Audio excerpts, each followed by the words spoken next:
Bonjour à tous, bienvenue sur Timeline Radio, c'est les interviews histoire. J'ai le grand plaisir, l'immense plaisir, je suis vraiment ravi de recevoir aujourd'hui l'archéologue et historien Dominique Garcia, président de l'INRAP, l'excellent Institut National de Recherche Archéologique Préventive, pour son dernier ouvrage que je montre à la caméra, mais qui de toute façon est à l'image, Le jour où je suis devenu archéologue, aux éditions de l'Observatoire. Bonjour Dominique. Bonjour. Vraiment, je suis ravi, comme je vous disais, et aussi hors micro avant de commencer, c'est bien de parler d'archéologie.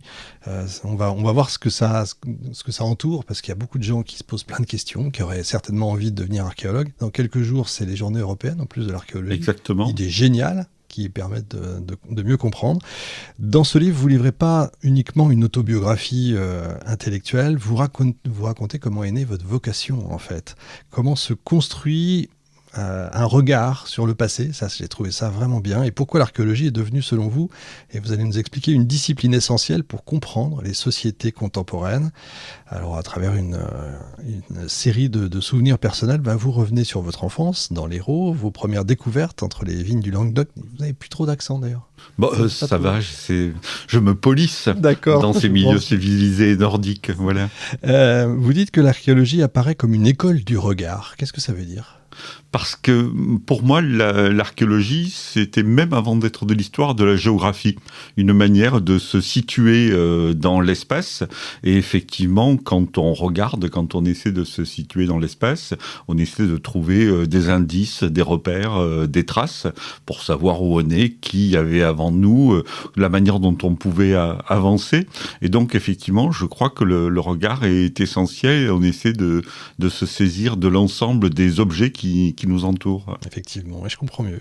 Alors vous défendez dans le livre une conviction très forte, l'archéologie sert pas seulement à connaître le passé, elle aide à comprendre les migrations, effectivement, les identités, les rapports entre les cultures, les transformations environnementales et les crises contemporaines. Est-ce qu'on peut dire, en quelque sorte, ça pourrait contribuer à faire société ?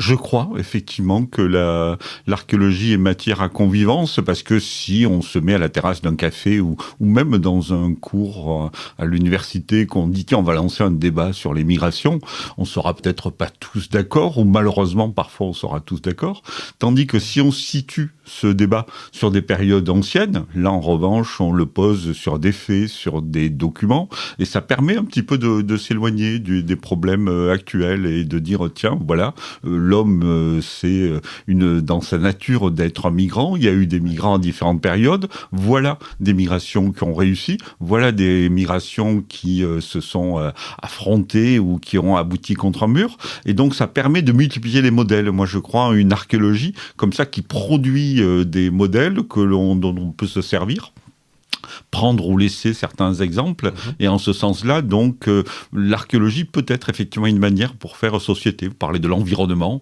on parle beaucoup actuellement de la crise climatique, du réchauffement.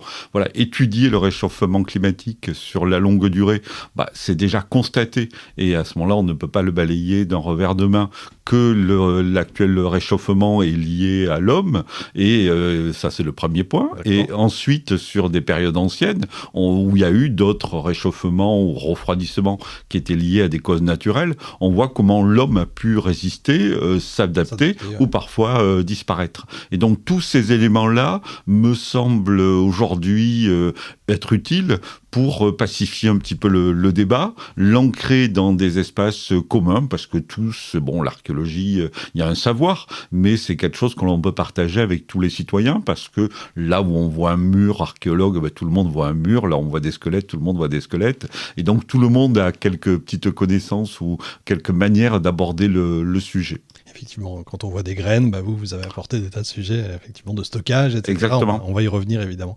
S'il fallait, pour commencer, un seul jour J, qui est vraiment le moment où vous est venue la vocation, l'envie, ce serait quoi ? Est-ce qu'il y a eu un jour où c'est venu par... Alors, vraiment, il n'y a pas un jour. Parce que quand j'étais petit, je suis une vieille personne, l'archéologie ne nourrissait pas son homme. Il y avait très peu d'archéologues. Il y a 30 ans en France, il y avait 300 archéologues. Ouais. Aujourd'hui, il y en a 6000. Donc, il peut y avoir un petit enfant, une petite fille qui disent à table « je veux être archéologue, papa et maman ». Et il peut y avoir des papas et des mamans qui le soutiennent parce qu'on se dit « tiens, ma foi, s'il y en a 5000 aujourd'hui ou 6000 en France, peut-être il y a de la place pour mon enfant. Quand j'étais petit, non, archéologue était presque une activité exotique ou alors liée à des érudits des personnes extrêmement savantes. Et donc moi j'ai été archéologue jour après jour. Et voilà, au départ, en découvrant des objets, comme chacun peut en découvrir, en m'interrogeant sur la nature de ces objets, donc en me rapprochant d'un instituteur ou justement d'un érudit en disant « mais c'est quoi cet objet ?» Et donc établir un dialogue à partir de ces objets et petit à petit acquérir un savoir, m'intégrer dans un groupe et puis sans m'en rendre compte, en cheminant, je suis devenu un archéologue amateur, puis un archéologue payé, puis un chercheur et puis un prof d'université, maintenant un président d'institut public. Donc voilà, tout ça s'est fait en cheminant, en accumulant du savoir, modestement, quoi. L'archéologie est une discipline où on accumule, plus on voit, plus on voyage, plus on en sait, et c'est ce qui permet ensuite de mettre en perspective l'ensemble de ces données. C'est fascinant parce que l'archéologie, tout le monde a une idée, ou des fantasmes d'ailleurs sur l'archéologie, j'y reviendrai aussi, mais on n'imagine pas le nombre de tout ce qu'on trouve quasiment tous les jours. C'est quoi? On a des chiffres, on a des statistiques? Oh oui, bien entendu. Alors, c'est lié aussi à la manière dont l'archéologie a évolué ces 30 dernières années. Quand justement mon professeur à l'université faisait de l'archéologie, il travaillait sur une partie du sanctuaire de Délos dans les Cyclades. Il avait son terrain d'étude qui était aussi le terrain d'étude de son maître et qui aurait pu être mon terrain d'étude à moi. Aujourd'hui, c'est tout le territoire national qui est devenu un site archéologique, vu que les archéologues suivent aujourd'hui la construction d'une ligne de tramway, le canal Seine-Nord-Europe, les parcs logistiques d'Amazon ou d'autres, on est là partout où il y a de l'aménagement. Donc déjà, en termes de sites archéologiques, l'espace s'est agrandi de manière très importante. Ensuite, il y a eu les périodes. Naguère, faire de l'archéologie, c'est travailler sur la préhistoire, parce qu'on n'avait pas de texte, voire sur l'Antiquité, mais on laissait tranquille le Moyen-Âge ou la période moderne. Aujourd'hui, on a des archéologues qui travaillent sur le très ancien, mais également qui travaillent sur la période contemporaine, parce qu'on se dit que certains sites archéologiques peuvent mieux éclairer l'histoire de la Première ou de la Deuxième Guerre mondiale. Donc le champ chronologique s'est établi. Troisième point où ça a bougé, c'est que là où on travaillait que sur Terre, aujourd'hui on travaille sur Terre et sous l'eau, en mer, en métropole et dans les Outre-mer. Et puis, dernier élément, c'est l'objet de l'archéologie. Là où l'archéologue, réel ou fantasmé, découvrait une statue, un vase, etc. Aujourd'hui, l'archéologue est celui qui étudie les pollens, est celui qui trouve des fragments et arrive à en tirer quelque chose, et quelqu'un qui analyse l'ADN, c'est celui qui va analyser une ville, un territoire, les migrations, l'environnement. Donc du coup, l'objet de l'archéologie et les objets archéologiques ont évolué dans le temps. Tout ça ne fait pas aujourd'hui de l'archéologue en général ou moi en particulier quelqu'un qui est savant et qui est capable de tout faire. C'est aujourd'hui quelqu'un qui s'entoure. Voilà. L'archéologie, c'est un travail d'équipe. Ouais. Et effectivement, je me permettais d'évoquer l'ADN. Je suis bien incapable, d'extraire de l'ADN, d'en tirer des conclusions. En revanche, une fois que le travail a été fait, avec les personnes qui ont travaillé sur ce domaine-là, je suis capable éventuellement d'en tirer des conclusions historiques. Ce qui est amusant, vous parlez d'ADN, je fais une parenthèse, mais les élèves aujourd'hui qui sont en seconde, ils travaillent sur l'ADN, ils extraient de l'ADN de banane, alors que quand moi j'étais petit, ça n'existait même pas l'ADN, donc c'est assez, ça va vite. Ah oui, ça va très vite, et c'est là où peut-être l'archéologue doit être souple, quoi. Ouais, même chose, on travaillait à l'époque avec un pinceau, avec une truelle, et aujourd'hui, on travaille avec une pelle mécanique pour extraire plus tôt. Ah ouais. On travaillait sur un site isolé, je vous parlais de Délos dans les Cyclades, site idyllique. Et aujourd'hui, les archéologues sont intervenus pour participer à la restauration de Notre-Dame en période de crise. C'est comme ça. Et voilà. Et donc, le champ archéologique s'est élargi. Ouais, effectivement. En plus, alors les travaux du Grand Paris pour vous, c'est extraordinaire. Alors, c'est un domaine fantastique pour vous parce que c'est une question que j'allais vous poser, mais là, je vous la pose tout de suite. Pour l'entrepreneur, c'est un cauchemar, l'archéologie préventive. Alors, parce que ça arrête le chantier. Non et non. Alors D'accord. non, c'est pas une aubaine au sens strict du terme, parce que l'archéologue ne demande rien, et qu'un site conservé qui ne sera pas perturbé, qui ne sera pas détruit, ça fera autant pour les archéologues dans l'avenir, parce que l'archéologie n'est pas une ressource renouvelable. Un site archéologique qu'on fouille, il n'existe plus. Oui. Et donc, il faut faire attention à ces ressources de ce type-là.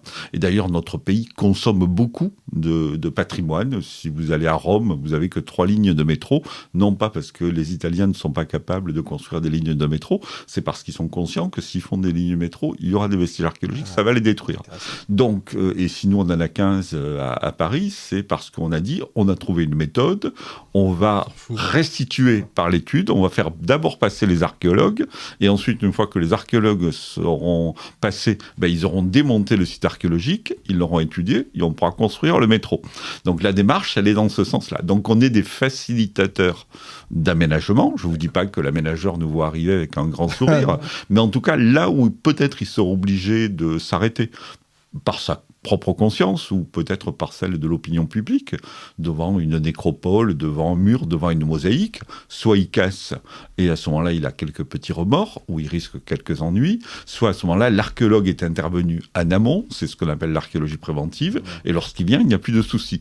Donc ça facilite l'aménagement, ça permet aussi de le concilier. Voilà, vous parliez tout à l'heure du Grand Paris. Moi, je me souviens, à Vitry, d'une fouille au milieu des HLM, pour construire une station de métro, et les archéologues qui fouillent une nécropole romaine, une nécropole du Moyen-Âge. Ça a permis un dialogue avec les populations qui habitaient sur place. Ça a permis d'introduire un chantier scientifique au milieu d'un quartier où il n'y a pas beaucoup d'attractivité, et donc de montrer que, ma foi, l'État était présent et que la science pouvait se faire partout. Et ensuite, on a pu réaliser, nous, la fouille jusqu'au bout, et puis le terrain a été libéré. Ça me donne l'occasion de parler de l'INRAP et de votre excellent site internet que j'utilise chaque semaine pour donner des flashs historiques, parce qu'on en découvre quasiment tout le temps. En ce moment, il y a des fouilles sur le palais de justice. Exactement. Qui sont extraordinaires. On a découvert des choses fabuleuses. J'en parlais encore ce matin. Enfin, il y a, en France, chaque année, on aménage 700 km². Donc on artificialise 700 km². Que les auditeurs imaginent, ça fait des surfaces importantes, et on le voit autour de nous. Sur ces 700 km², surgissent parfois des sites archéologiques qui sont repérés au préalable par les archéologues.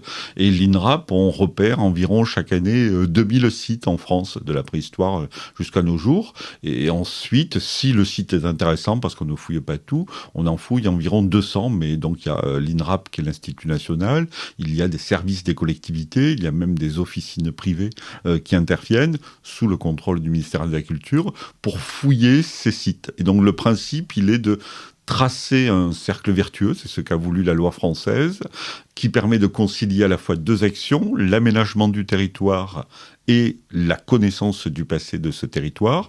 Et donc aujourd'hui en France, plus on aménage, plus on en connaît sur notre passé. Ouais, ça c'est formidable. En tout cas, bravo pour le site, parce que ça c'est bien. Et l'INRAP est une vraie réussite. Moi, j'ai tendance à dire qu'en France, souvent, beaucoup d'argent passe pour pas grand-chose, mais là, au moins... Alors, l'argent, en l'occurrence, là, la fouille, elle est financée dans la quasi-totalité des cas par l'aménageur, qui l'inclut dans ses clous. Et donc, ça a un véritable coût. Il faut pas du mètre carré, hein, c'est ça, du mètre carré, des types de vestiges, parce que, on va dire, aller un rempart du Moyen-Âge à fouiller et à étudier n'a pas le même coût qu'une nécropole de plusieurs milliers de tombes. Donc, tout dépend des vestiges. Donc là, il y a une part un petit peu de hasard. Et donc, ça un certain coût, mais qui aujourd'hui représente 0,1 du coût de la construction quand c'est un immeuble. Alors, pour être honnête, c'est variable entre un immeuble de rapport à Paris ou à Lyon et la construction d'un pavillon à Aveyron ou dans la Creuse. L'impact du prix de l'archéologie peut différer.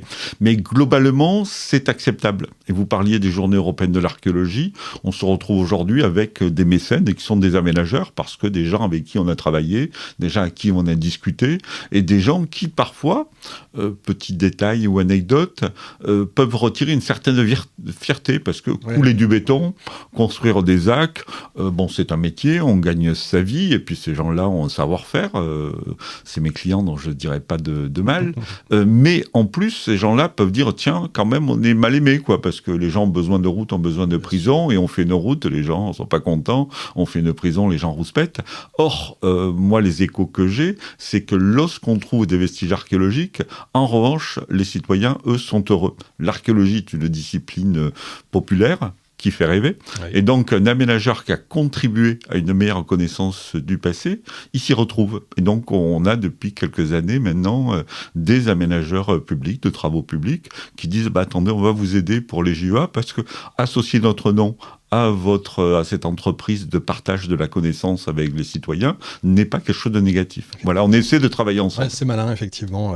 Alors vous dites, ça fait rêver plein de monde, mais on va tout de suite mettre le haut là, parce qu'il y a aussi plein de gens qui utilisent ce qu'il ne faut pas utiliser, un détecteur de métaux, parce qu'ils s'amusent à être des Indiana Jones du commerce. Ça, il ne faut pas le faire, il faut faire très attention. Qu'est-ce qui se passe quand on trouve quelque chose ? Est-ce que vous pouvez nous dire? Alors, le détecteur de métaux, faisons simple, essayons d'être pédagogique. Le monsieur avec le détecteur de métaux, en surface d'un champ en train de chercher des vestiges archéologiques, va essayer de retrouver des vestiges spécifiques, des pièces de monnaie essentiellement. Oui. Donc, il enlève au site archéologique des éléments qui permettraient de mieux connaître son fonctionnement et de mieux le dater. C'est comme dans une bibliothèque, quelqu'un qui arracherait les images d'un livre ou les cartes. Alors effectivement, il est intéressé par la carte, il l'arrache, et ensuite vous avez le livre sans la carte. Ça perd beaucoup de son intérêt si c'est un atlas ou si c'est un livre illustré anciennement. Et donc, quand quelqu'un utilise son détecteur de métaux, c'est pas tant la monnaie qu'il a ramassée que l'information qu'elle a avec la monnaie qui n'existera plus. Et donc, en allant sur un site ramasser ce type d'objet, il enlève une information qui permettra ensuite de comprendre le site. Et bon, voilà, donc soit c'est quelqu'un de bonne foi qui aime l'archéologie, qui aime la découverte, il n'a qu'à se joindre aux associations qui partout sur le territoire font de l'archéologie. À ce moment-là, il le fera dans de bonnes conditions, et c'est souvent une activité agréable s'il est passionné par l'archéologie. Soit c'est quelqu'un qui vient uniquement là pour récupérer des objets et les revendre. À ce moment-là, il n'a qu'à le déclarer aux impôts, et deux, s'il le fait sur un site archéologique, qu'on lui tape sur les doigts n'est pas totalement insensé. Oui, on est d'accord. Donc, qu'est-ce qui se passe ? On fait construire quelque chose sur son il y a deux cas de figure. Dans le cas de l'archéologie préventive, vous voulez construire un immeuble, une maison, une piscine. Normalement, vous demandez un permis de construire. Si le dossier arrive dans les services de la préfecture et que c'est une zone où il y a un intérêt archéologique, en centre-ville de Nîmes, près d'une église déjà connue, etc., on va vous dire, on va réaliser un diagnostic. Et là, c'est une mission de service public. L'INRAP ou certaines collectivités arrivent, font un sondage et vous disent, sur votre parcelle, on n'a rien trouvé. À ce moment-là, vous êtes tranquille. C'est, on va dire, 8 coups sur 10. Si on trouve quelque chose, on va dire, on a trouvé quelque chose. C'est intéressant parce qu'il y a des choses anciennes et qui ne sont pas intéressantes. Et à ce moment-là, il faudra, si vous aménagez, réaliser une fouille archéologique. Cette fouille archéologique que l'on devra réaliser, éventuellement, vous pouvez l'éviter si vous voulez, je schématise, construire votre maison et un parking. Le parking ne va pas détruire le site. Et si le site est dans une partie de la parcelle, vous pouvez dire, tiens, je vais mettre le parking là et la maison à côté. Évidemment. Ça arrive parfois. Si vous devez à tout prix détruire le site archéologique, les archéologues vont intervenir avant. Si c'est une maison pour vous loger, vous avez un terrain, vous voulez construire votre pavillon, à ce moment-là, c'est l'État qui paie la fouille, donc ça ne vient pas casser le rêve de votre pavillon. Si en revanche c'est un projet immobilier, un immeuble de rapport, à ce moment-là c'est vous qui devez intégrer le prix de l'archéologie dans ce dispositif. Il y a également pour de l'habitat social, vous ne payez pas, enfin voilà, des formules de ce type-là. Mais aujourd'hui, la loi sur l'archéologie préventive n'est pas faite pour les archéologues, elle n'est pas faite contre les aménageurs, elle est faite pour concilier les deux actions. Et vraiment, voilà, moi ça fait 12 ans que je suis à la tête de l'INRAP, donc environ 50 000 sites que l'on a à repérer. Les sites où il y a eu des soucis se comptent sur les doigts d'une main d'un charpentier en fin de carrière. Il y a 3-4 sites où là il y a eu un petit affrontement, une vraie discussion, voire le modèle économique qui était remis en cause, ce qui peut, là aussi on est là pour trouver des solutions, mais en règle générale ça se passe bien. D'accord. En lisant le livre, je me posais la question, c'est quoi un bon archéologue, pardon? C'est un découvreur, c'est un scientifique, c'est un raconteur d'histoire, ou c'est tout ça à la fois?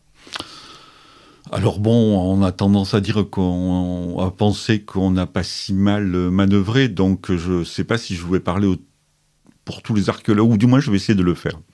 Dans mes collègues, il y a des érudits qui connaissent presque tout sur presque rien. Moi, j'ai une admiration fantastique. Enfin, voilà, des gens qui connaissent le grec, le latin. Vous trouvez une inscription gauloise. Moi, je dirais, tiens, c'est une inscription gauloise. Éventuellement, j'arriverai à déchiffrer un mot. Et puis, vous leur envoyez une photo. Et lui, il vous racontera tout, les comparaisons, etc., etc.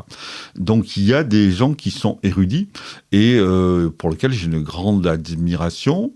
Il y a des gens qui ont un petit peu la soif de la découverte et qui vont bouger de pays en pays, parce que comme ça, attirés par des découvertes récentes, pourquoi pas, parce que l'archéologie est aussi quelque chose qui doit faire rêver.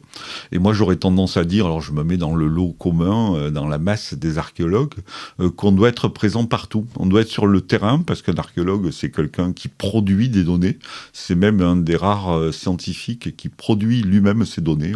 On écrit nos propres archives. C'est nous qui allons chercher les tessons, c'est nous qui allons trouver les monnaies. Donc on va rechercher ça, et c'est important, pour garantir leur origine, leur contexte. On parlait tout à l'heure des dangers à enlever une monnaie de son contexte.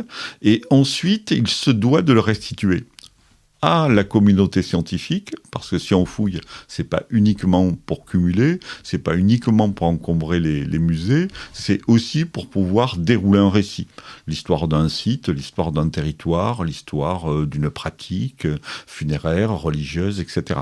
Donc il se doit de faire des comptes rendus entre chercheurs, voilà. Et puis la dernière étape, qui me semble aussi important, il se doit de rendre vers les citoyens, parce que faire de l'archéologie pour soi-même, n'a pas d'intérêt. C'est comme un médecin qui ne ferait qu'à se diagnostiquer, à se soigner. Enfin bon, l'exemple n'est peut-être pas bon, mais en tout cas, il y a un peu de ça. Parlant. Et donc, il se doit d'être devant un micro et devant être, voilà, de storycast pour échanger, parce que l'archéologie, ça se partage. Et ça se partage assez facilement. Je ne parle pas pour moi, il y a des gens qui en parlent bien mieux. Ça se partage facilement parce qu'un enfant, vous lui direz archéologie, il ouvrira les yeux. Et un adulte, même s'il a des soucis, au bout d'un moment, il vous écoutera quand même. C'est pas de l'algèbre qui peuvent passionner, mais pas tout le monde. Pas moi. L'archéologie, ça peut accrocher. Voilà. Je comprends. Indiana Jones, j'en parlais tout à l'heure justement. Est-ce que ça a fait du bien à l'archéologie, ou est-ce que ça fait du mal, ou aucune influence? Alors, si l'influence il en a eu sur notre génération, on a beaucoup ri ou partagé là-dessus. Bon, là, on en profite pour les gens qui ne sont pas filmés. Moi, je trouve que j'ai moins bien vieilli que Harrison Ford, donc du coup j'ai moins de complexes aujourd'hui que j'en avais il y a 30 ans ou 40 ans par rapport à... c'est pas ce qui fait n'est pas l'archéologie que l'on fait nous au quotidien, ça fait rêver, mais voilà, comme quand on regardait Rintintin, on savait très bien que notre chien n'était pas capable de faire ce que faisait le berger allemand de Rudy, quoi, mais on est capable d'avoir un peu de recul, et donc moi ça ne me dérange pas, voilà, j'ai appris l'autre jour, j'étais tout seul quand j'ai vu ça sur les réseaux sociaux, qu'il allait avoir une suite Indiana Jones, exactement. Et même il paraît que ça sera Harrison Ford qui serait là, donc voilà. Il va avoir 100 ans. Il va avoir 100 ans, mais nous aussi on a vieilli. Oui, donc, c'est pas faux. Il a le droit d'avoir vieilli. En tout cas, il paraît qu'il va y en avoir un nouveau. Et sur le coup, quand j'ai vu ça, j'étais tout seul, mais j'ai dû sourire en disant tiens, chouette, tira. D'accord. Voilà, donc ça me dérange pas. Mais non, en revanche, voilà, moins de fouet, moins de muscles et moins de chapeaux. C'est sûr. Est-ce que ça a amené quand même des vocations ou pas? Parce que quand on sait que Top Gun, par exemple, a amené beaucoup de gens à l'armée de l'air. Alors, je ne savais pas pour Top Gun, mais oui, forcément. Parce qu'au départ, chaque enfant, c'est le rêve qui le fait fonctionner. Je me souviens, voilà, moi petit, je voulais devenir vétérinaire et par malheur, Le responsable d'orientation m'a dit, mais vous savez, vétérinaire, pourquoi vous voulez faire ça? J'ai dit, parce que j'aime bien les animaux. Et le monsieur dit, mais vous savez, la plupart des vétérinaires travaillent dans des laboratoires alimentaires pour tester, etc., pour voir si la nourriture est bonne. Et donc, voilà, il m'avait un petit peu m'avait cassé le rêve. Oh. Et donc, je crois qu'on a besoin, voilà, l'archéologie, c'est de l'émerveillement, et que quelqu'un, jeune ou moins jeune, s'émerveille devant un trésor, s'émerveille devant un film de Indiana Jones, et ensuite, petit à petit, fasse un pas de côté pour dire que l'archéologie, c'est un métier, il faut de la rigueur et qu'on peut avancer de cette manière-là, c'est peut-être une bonne manière de faire aussi. Quoi, Ouais, voilà. effectivement. Ouais. Là, on n'en a pas parlé, mais les technologies, enfin, les choses avancent, effectivement, les technologies avancent, l'intelligence artificielle arrive maintenant, en plus du reste, en plus du laser, du lidar, etc. C'est des choses sur lesquelles vous... Forcément. Évidemment. Forcément, l'archéologue, il n'y a pas d'outil spécifique à l'archéologue. Voilà, le médecin, enfin, le chirurgien aura le scalpel, le journaliste historique aura son micro, etc. Il n'y a pas d'outil spécifique à l'archéologue. L'archéologue a toujours utilisé la truelle du maçon, le pinceau du peintre, etc. Et donc aujourd'hui, il y a l'intelligence artificielle, il y a le lidar, il y a l'extraction de l'ADN. Donc il est obligé, ça ne veut pas dire qu'il soit capable, comme je disais tout à l'heure, de tout faire, de tout maîtriser. Mais en tout cas, voilà, il est obligé de s'entourer de gens qui le font. Voilà. Effectivement. Parmi toutes les fouilles que vous avez faites, puis on va en parler, qu'est-ce qui vous a le plus bouleversé humainement? Est-ce qu'on est bouleversé d'ailleurs? Est-ce qu'on peut... On est... Alors, bouleversé, le terme est fort, mais pourquoi pas si on n'est pas touché, on change de métier. Ah ouais. Et voilà, moi, c'est... comme je disais tout à l'heure, je suis une vieille personne, mais à chaque fouille... Non, mais chaque fouille, si, je suis heureux d'avoir cet élément d'émotion, quoi. D'avoir l'imagination qui se met en branle. On voit un mur, on se dit, ah, mais là, ça va aller de ce côté. Et puis, il y a ça, et puis la datation. Et s'il y avait quelque chose de plus ancien. Donc, si on n'a pas cette... encore heureux, parce qu'il y a des métiers qui sont lourds, qui sont fatigants, qui sont harassants. Donc si en plus, quand on fait de l'archéologie, on s'empêchait de rêver, ça serait quand même une injustice folle. Donc sur tous les sites, il y a ça. Et effectivement, dès que ça brille un petit peu, dès qu'il y a de l'humain, voilà, rester impassible devant une tombe, qu'elle ait 10 000 ans ou qu'elle ait 200 ans, ça serait quand même dur. Mais ensuite, une fois qu'il y a l'émotion, une fois qu'il y a le respect, une fois qu'il y a l'attention, et bien après, il y a la technicité qui doit se mettre en place parce qu'on traite l'objet comme on doit le traiter. Bien sûr. Et pour vous, donc, est-ce qu'il y a eu un moment, un lieu, une découverte un peu... Alors, paradoxalement, c'est un site où j'ai pas beaucoup travaillé parce que j'y ai fouillé que pendant 5 semaines. C'est le site de Délos que j'évoquais tout à l'heure. Peut-être parce que ce site-là, mes professeurs à Montpellier en faisaient leur pain quotidien. Dans tous les cours, on avait Délos en long, en large et en travers. Et quand je suis arrivé sur cette île, j'avais l'impression de tout connaître. Quand je dis ça, c'est un peu prétentieux, mais j'étais imprégné par le site. Et donc là, il y a quelque chose qui m'a frappé et qui encore aujourd'hui me frappe, de se sentir proche d'un territoire sur lequel on n'avait pas mis le pied, de comprendre, de suivre, et du coup d'aller un peu plus loin, parce que la pratique de l'archéologue, c'est aussi non pas de raconter la fin de l'histoire, mais d'en dire un peu plus. Donc on dit, tiens, là j'arrive à me situer dans le sanctuaire, tiens, là je reconnais tel bâtiment, ah tiens, mais si ça marchait avec, etc., etc. Et donc ce sentiment-là, moi, me rend heureux. Et puis, bon, je citais tout à l'heure Notre-Dame de Paris, qui a été un exemple aussi frappant, parce que où justement les émotions ont été très contrastées. Comme tout le monde, il y a eu d'abord la perception d'un malheur, de dire que le monde ne serait plus pareil, que le paysage parisien ne serait plus le même, pousse tous les souvenirs qui s'enfouissaient pendant que le feu se déroulait. Et puis ensuite, il y a eu, comme je le cite, les mots du président de la République, parce que ça aurait pu être différent, qui a dit « on veut reconstruire à l'identique ». Reconstruire à l'identique un bâtiment que l'on connaissait peu ou pas, ça voulait dire en savoir plus d'un point de vue archéologique. Et donc là, tout de suite, les archéologues se sont mis au travail, et on a vu surgir dans le sous-sol de Notre-Dame de Paris, au prix des importants, des vestiges inédits, le jubé, probablement les vestiges de la cathédrale romane, des vestiges romains. Et donc là, c'est toute une histoire au cœur de la ville qui n'avait jamais été vu et qui surgit à ce moment-là. Et donc là aussi, ça marque. Mais après, il y a ce petit jeu d'énigmes, parce que l'archéologue, c'est ça, c'est quelqu'un qui se pose une question, parfois sur de l'insignifiant. Et donc voilà, je ne l'avouerai pas, mais il y a parfois des petits plaisirs, quoi, en disant, tiens, voilà, ça doit fonctionner de cette manière-là, le mur doit être de cette manière-là, ce site doit être abandonné parce que tel autre à côté devient plus important. Et donc, voilà, bâtir une histoire et relier ces fragments sont des plaisirs réels. Ouais, je comprends. J'avais un prof en médiéval qui nous disait que les bons archéologues pouvaient sentir l'odeur de la terre et donc pouvaient dater les couches en fait en fonction de l'odeur. Alors, il exagérait un peu ou... Il exagérait sans doute un petit peu, même si pour le Moyen-Âge, on a ce qu'on appelle les terres noires, qui sont en fin de compte les anciennes poubelles transformées en jardins à l'intérieur des villes. Et donc ça, c'est des découvertes qui sont relativement récentes, ces 20 ou 30 dernières années. Et donc, effectivement, qu'on peut bousculer les médiévistes, quoi, en disant, tiens, dans la ville, il y avait aussi des jardins, il y avait aussi des champs. Et ça, l'archéologie a permis de le retrouver. Après, comme de tous les métiers, il y a...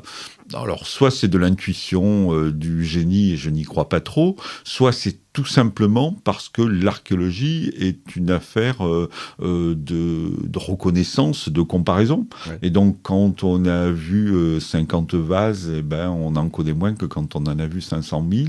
Et quand on a vu 5000 sites, on en connaît plus que quand on en a vu 3. Et donc, tout de suite, on va plus vite, sinon dans les réponses, du moins dans la manière dont on pose les bonnes questions. Parce que le danger pour l'archéologue, c'est de donner les mauvaises réponses, alors qu'il est bien plus sympathique de poser les bonnes questions. Voilà. C'est pareil pour les historiens. Certes. Effectivement. Est-ce qu'il y a un site archéologique français qui vous semble aujourd'hui très sous-estimé, trop sous-estimé ? Un ou plusieurs d'ailleurs. Alors pour la préhistoire, je vais partir pour des périodes que je connais peu, parce que ce n'est pas ma spécialité. Moi, je travaille essentiellement sur la période gauloise. Et donc sur la préhistoire, pendant longtemps, j'ai cru, c'est pas bien, personne nous écoute, j'ai cru que les artistes étaient dans les grottes de Lascaux, etc. Et qu'ailleurs, ma foi, ils avaient moins de talent, ils n'avaient pas peint. Et or, à Angoulême, dans la banlieue d'Amiens, et dans d'autres sites en France, on a trouvé des traces de cet art paléolithique ou mésolithique. Et donc peut-être rétablir une carte un petit peu des artistes de la préhistoire me semblerait pas inutile. C'est pas parce qu'aujourd'hui la vallée de la Vézère est un endroit préservé, et donc du coup où les grottes sont préservées et où les vestiges sont préservés, qu'il n'y avait pas dans la Somme, qu'il n'y avait pas en Moselle des sites aussi bien conservés et aussi beaux. Donc c'est peut-être combattre les idées reçues qui me paraîtraient importants. Et puis, là aussi, avoir en tête que les 2/3 de nos préfectures actuelles ont des origines romaines ou gauloises. Et donc, là aussi, moi qui suis un méridional, quand on va à Amiens, c'est une ville aussi romaine que ne l'est Nîmes ou Arles. Des monuments qui ne sont pas conservés, mais on les retrouve en fouille. Donc là, peut-être un petit peu bouger, voilà. Rennes est romaine, Amiens est romaine, Metz est romaine, et à ce moment-là, peut-être essayer de dire, voilà, tiens, le territoire national, il est romanisé de manière beaucoup plus large qu'on le croit, et pas uniquement la Provence, parce que c'est le soleil et le festival de l'été.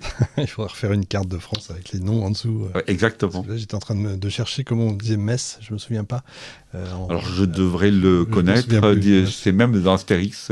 Si c'est pas Divecatorum, c'est pas loin. C'est bien possible. Il y a des fouilles qui vous ont fait changer votre vision de l'histoire ? Ah oui. Les Gaulois, vous avez... Oui, bien entendu, parce que, je parlais pour les Gaulois, l'histoire des Gaulois a souvent été écrite à partir des récits militaires, et notamment celui de César. Oui. Donc, si on demande dans la rue aux gens de vous citer des agglomérations gauloises, on vous dira Alésia, Gergovie, éventuellement Bibracte. Or, ces lieux sont des lieux de bataille et non pas forcément des lieux de vie et non pas les plus nombreux.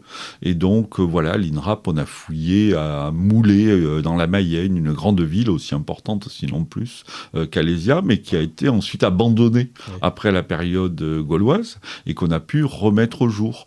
Si vous allez à Bibracte, dans le Morvan, vous avez une ville entière qui a été abandonnée à la période romaine au bénéfice d'Autun et qui est recouverte de forêts. Et ça, c'est pas inintéressant. On tient une ville dont aujourd'hui on a l'impression que c'est un objet durable et quelque chose qui peut disparaître. Ça peut disparaître sous les forêts. Et donc, nos civilisations peuvent aussi un petit peu disparaître parfois. Une ville, ou se décaler. Une ville, voilà. Je connaissais les villages abandonnés, mais une ville, Bibracte était la capitale des Éduins, qui était un peuple extrêmement important. Et aujourd'hui, Bibracte, c'est une grande forêt et un petit peu un travail d'archéologue. Et on l'a retrouvé. Et on a retrouvé, sur le sommet du mont du Morvan. D'accord, très bien. Il n'y a pas encore une ou deux villes qu'on n'a pas retrouvées? Ah si, bien entendu. Il y a le double jeu. Il y a à la fois dans les textes de César certains sites qu'on ne localise pas ou dont on discute de la localisation. Et puis ensuite, il y a des sites dont on ne connaît pas le nom. Le fameux site de Moulé dont je vous parlais tout à l'heure, on ne connaît pas son nom gaulois. Et pourtant, il y avait des milliers de personnes qui ont vécu là. Voilà. D'accord. Il y avait quelque chose, je ne reviens pas sur la polémique Alésia, c'est pas le sujet, mais ça m'avait, quelque chose m'avait étonné. On avait l'impression que l'État ne voulait pas aller sur certains endroits qui étaient donnés en disant non, là il n'y a rien, de toute façon, nous on sait, mais vous ne savez pas. C'est une sensation qu'on a parfois de l'extérieur. Alors, moi, je n'ai pas d'exemple de ce type-là. Dans le cas où l'État refuse, c'est parfois au détriment des archéologues, des sites dont on estime que si on les fouille, on ne pourra pas y retourner et on peut les abîmer. Voilà ma petite frustration. Moi, j'ai vu l'original de Chauvet, mais j'ai pas vu Lascaux. J'aurais aimé voir Lascaux. On ne peut pas aujourd'hui parce qu'on préserve Lascaux. Donc ça peut éviter, y compris pour des sites moins prestigieux que Lascaux. On se dit, tiens, là, il est là, c'est conservé, mais on va le laisser. Donc c'est une politique de préservation, comme je disais tout à l'heure, parce que l'archéologie n'est pas renouvelable. Ensuite, parce qu'il y a des fantasmes qui reviennent régulièrement. Vous citiez tout à l'heure Alésia, dont certains disent qu'il serait dans le Jura. Non, il n'y est pas. Mais du coup, une fois qu'on sait où est Alésia, qui est à Lise-Sainte-Reine, dans la Côte d'Or, où on a fouillé, où on a trouvé le site, même si vous me dites « j'ai trouvé Alésia dans mon jardin », il n'y a aucune raison d'aller vérifier si Alésia est dans votre jardin, vu qu'on sait où il est déjà. Et donc ça, peut-être, il y a parfois un quiproquo ou des politiques, voire même pour des raisons commerciales, parce que si vous vendez du fromage ou du vin, c'est pas mal d'être associé à un site patrimonial, mais c'est pas parce que vous dites « venez voir, moi je l'ai trouvé » qu'on va aller courir pour vous faire plaisir, d'autant plus que la manière dont vous le présentez, pas vous, la manière dont c'est présenté, presque fausse le débat, quoi. Moi, je reçois... pas toutes les semaines, mais plusieurs fois par mois, des mails en disant « j'ai trouvé un site merveilleux ». Alors je regarde, je réponds poliment parce que mon papa et ma maman m'ont appris à être poli, mais des fois c'est de l'absurde et c'est bien plus le dialogue quand on l'entame par mail ou par téléphone. Si c'est quelqu'un qui est souple et de bonne foi, on peut lui dire « mais non, voyez votre pierre ». Elle n'est pas préhistorique, mais c'est pas inintéressant parce que c'est un matériau qu'il n'y a pas dans votre région, qui peut être apporté à telle période. Et là, la personne sait qu'elle n'a pas trouvé le trésor qu'elle imaginait, mais elle ressort riche d'une autre connaissance, relative, mais connaissance. Si c'est la personne à qui vous dites « mais non, ça, c'est pas une inscription, c'est une rature, c'est lié au gel, et non, cette pierre n'est pas une pierre qui manquait pour tout comprendre, mais que vous l'expliquez gentiment, parce que je vous assure que mes réponses sont gentilles, et que la personne me répond « ah, mais parce que vous êtes bête, j'irai voir quelqu'un d'autre », là, vous allez dans le couloir, vous respirez un bon coup, et puis tiens, la prochaine fois, j'essaierai d'être plus pédagogique. J'imagine, effectivement. Voilà. Il reste encore des schlimans, des gens dont c'est pas le métier, mais qui ont des intuitions et l'argent. De moins en moins. Ouais. De moins en moins. Parce que l'archéologie, pour le bien surtout, et parfois pour le mal, c'est technicité, que c'est un travail d'équipe. Voilà, la personne qui disait, tiens, je sais où il y a une belle découverte, je paie 15 ouvriers à la pioche, à la pelle pour la trouver, aujourd'hui ne serait pas autorisé à le faire. Si vous voulez fouiller, il faut que vous démontrez que vous avez un vrai programme scientifique, une vraie équipe, donc le mécène tout seul, mais après des mécènes qui s'associent à des opérations archéologiques. Je serai dans quelques jours, et donc vos auditeurs pourront trouver ça sur le site de l'INRAP et ailleurs, j'espère, aux sources de la Seine où on entreprend actuellement des fouilles. Et donc, on est appuyé, c'est une fouille autorisée par les services de l'État, appuyé avec des compétences, mais dans lequel un mécène a voulu nous aider pour cette opération. Et donc, voilà, il y a des moyens, il faut qu'il y ait une convergence. Il ne faut pas que ce soit quelqu'un qui finance uniquement pour donner une réalité à ses rêves, mais quelqu'un qui accompagne ses rêves, pourquoi pas. Hors micro, juste avant de commencer, vous me disiez, vous recrutez des archéologues tous les ans. Qu'est-ce qu'il faudrait dire pour convaincre un jeune de devenir archéologue ? Est-ce que vous iriez le convaincre d'ailleurs, ou est-ce que non, moi j'encourage les gens qui ont la fibre, en disant moi j'aime l'archéologie, je dis, viens nous voir sur un terrain, il y a les journées de l'archéologie, va voir en laboratoire pour qu'ils se testent, etc. Parce que ça reste du rêve, de la passion, et que la personne ensuite devienne instituteur, maçon ou agriculteur, avec la passion archéologique, ça ne peut pas nuire, parce qu'on est là justement pour établir des liens, pour que des gens en parlent à table avec leurs enfants, et pas uniquement pour travailler entre érudits. Donc, encourager le plaisir à rencontrer des archéologues, ça je le fais en permanence. Dire vous devenez archéologue, non, pas plus que médecin dont on a besoin, maçon ou bon boulanger. Donc je n'encouragerai pas plus à autre chose. Mais en revanche, dire qu'aujourd'hui c'est possible, alors que c'était très très difficile il y a 30 ans, ça oui on peut le dire. Parce qu'aujourd'hui l'archéologie est devenue un métier, avec les petits défauts que ça comporte et les intérêts que ça comporte. Et donc aujourd'hui, je le disais, en France, il y a environ 5000 archéologues, donc des gens qui partent à la retraite, des organisations qui se structurent, d'autres qui disparaissent. Donc aujourd'hui, devenir archéologue est plus facile que de devenir effectivement pilote de ligne ou médecin, parce qu'il n'y a pas de quota, etc., etc. Et donc c'est réalisable. Donc quelqu'un qui a envie, quelqu'un qui sait apporter, quelqu'un qui sait travailler en équipe, et pas forcément l'historien, quelqu'un qui connaît l'araméen, etc. Parce qu'on a, nous, à l'INRAP, des gens qui ont fait médecine et qui aujourd'hui sont utiles sur les fouilles de tombes. On a des vétérinaires qui sont utiles dans l'étude des ossements d'animaux. On a des architectes, on a des dessinateurs, on a des ingénieurs qui sont capables de mettre en place un vrai chantier. On a des gens qui travaillent sur l'image, on a des gens qui travaillent sur la médiation. Donc, on peut faire de l'archéologie de 1000 manières. Ouais, c'est vrai. J'ai reçu Philippe Charlier il n'y a pas si longtemps que ça, voilà. Qui est aussi formidable, bien sûr. Quel regard vous portez aujourd'hui sur le petit garçon qui ramassait des tessons dans les champs ? Quand on m'a demandé d'écrire ce livre aux éditions de l'Observatoire, j'ai eu du mal sur le jour J, parce qu'effectivement, il y avait trop de jours. C'est mon quotidien, c'est ma semaine et c'est mes week-ends. J'aime ça, donc je ne souffre pas. Et il y avait aussi le fait qu'il n'y avait pas de plan de carrière absolu. Il avait envie de travailler, envie d'être payé pour ce qu'on faisait à l'époque. Mais donc, par rapport au petit enfant, s'il a eu de la chance, aujourd'hui, quand on fait un métier où le matin on se dit tiens, je vais travailler, et qu'on est heureux, il ne faut même pas le crier très fort, parce que malheureusement, c'est pas tout le monde qui le fait. Mais en revanche, une fois on en est conscient, une fois qu'on le confie à la radio, ça nous oblige ensuite à en dire plus, à accueillir, à répondre, et aux savants, et aux moins savants, aux adultes et aux enfants, ici, ailleurs. Donc, oui, vive l'archéologie. Vous fouillez toujours ? Ah oui, moi je fouille. Oui, non, moi je trouve... non, mais attendez, oui, l'archéologie, ça avant, c'est ça. C'est ça. Et est-ce qu'il faut être très minutieux ? Il faut adorer les puzzles ou... Alors, le côté... Pas, par exemple. Alors, si, le minutieux est utile. parce qu'on n'a pas besoin de gens qui mettent des coups de pied, etc. dans la table. Mais non, un archéologue aujourd'hui, fouiller sur le canal Seine-Nord-Europe, c'est aller trouver des sites préhistoriques à 15 mètres de profondeur, avec des pelles mécaniques qui ont des bras de 20 mètres de long. Évidemment. Donc le côté minutieux, etc., non, dans une équipe, voilà, quelqu'un qui va fouiller une tombe bien en place, il vaudra mieux prendre une personne qui souffle et qui fait ça doucement, c'est peut-être pas moi. Et en revanche, on a besoin parfois des gens qui dépensent un peu plus d'énergie ou qui réfléchissent plus rapidement ou qui ont besoin de sites que l'on comprend avec quelques éléments, alors que d'autres ont besoin de séries bien plus importantes pour pouvoir aboutir à des conclusions. D'accord.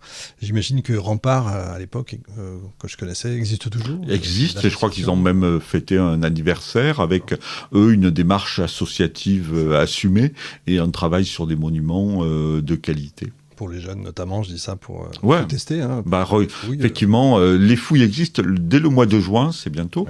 Le ministère de la Culture publie sur son site internet la liste des chantiers ouverts aux amateurs. C'est plusieurs centaines pendant l'été, où les gens peuvent venir pendant quelques jours, quelques semaines, et vous citiez Rempart, qui est une association qui travaille essentiellement sur le patrimonial, mais également qui accueille effectivement des bénévoles. Juste pour terminer, il y a des entreprises privées aussi d'archéologie, ça existe? Oui, la loi sur l'archéologie préventive est ouverte depuis 2003 à des entreprises privées qui sont agréées par l'État. Ce sont des gens formés à l'archéologie, capables de faire de l'archéologie de qualité. Leurs missions de valorisation ou de recherche sont beaucoup plus limitées. Oui, bien sûr. Et donc, je dirais qu'heureusement qu'il n'y a pas que les entreprises privées. Oui, voilà. Effectivement. Le jour où je suis devenu archéologue, Dominique Garcia, vous êtes formidable. Le livre est vraiment formidable. J'ai trouvé ça passionnant. Je vous connaissais à travers vos livres, mais plus érudit, entre guillemets. Là, j'ai découvert votre vie, votre parcours, et puis un peu plus sur l'INRAP, parce que vous y revenez bien, et c'est important de voir ça. Merci beaucoup. Merci à vous. Fantastique ce que vous faites. Bravo. Merci beaucoup. Encore bravo. Et puis donc, on se retrouve à la prochaine. Merci. Au revoir.